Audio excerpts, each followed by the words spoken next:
icône de toute une génération, mastodonte du 7e art hexagonal, chanteuse populaire, fantasme de la gent masculine, fervente défendresse de la cause animale.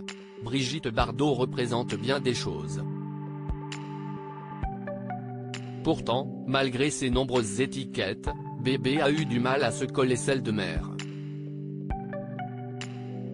Dans la nouvelle biographie qui lui a été consacrée, Et Bardot créa la femme, rédigée par Catherine Riwa et publiée ce jeudi 20 avril aux éditions de l'Archipel, la muse de Serge Gainsbourg a ainsi été dépeinte dans ce rôle qui ne lui a pas collé à la peau, elle qui est devenue maman d'un petit Nicolas en 1960, né de son union avec son second mari, Jacques Charrier. Elle ne sait pas comment s'y prendre avec son bébé. Et le bébé ne sait pas comment faire avec sa mère. Brigitte se plaint que, dès qu'elle approche, il hurle, a ainsi relaté l'autrice. Plus tard, Brigitte Bardot a tenté d'analyser cette connexion délicate avec son enfant, pointant du doigt son statut de star internationale. Quand Nicolas est né, en 1960, l'hystérie autour de moi, s'était-elle ainsi remémorée dans un entretien accordé au magazine Point de Vue en 2020 et dont Vanity Fair a rapporté quelques extraits. Et de détailler, c'était de la folie.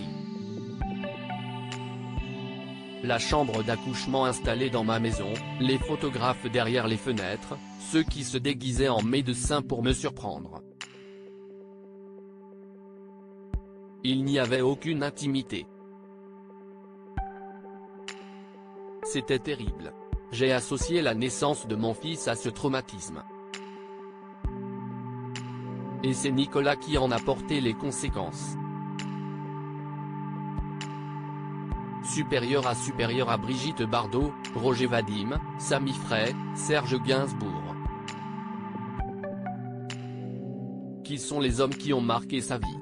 C'était comme une tumeur qui s'était nourrie de moi. Brigitte Bardot et son fils unique n'ont malheureusement pas réussi à établir au fil du temps une réelle connexion, et aujourd'hui le dialogue semble totalement rompu entre eux.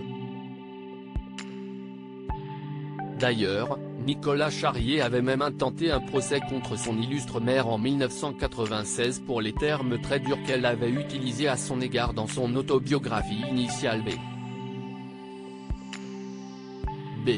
Édition Grasset. En effet, celle qui fut également mariée à Roger Vadim avait décrit sa grossesse d'une façon on ne peut plus crue, c'était comme une tumeur qui s'était nourrie de moi, que j'avais portée dans ma chair tuméfiée, n'attendant que le moment béni où l'on m'en débarrasserait enfin. Le cauchemar arrivait à son paroxysme, il fallait que j'assume ma vie l'objet de mon malheur. Article écrit en collaboration avec 6 Médias Crédit Photo, agence.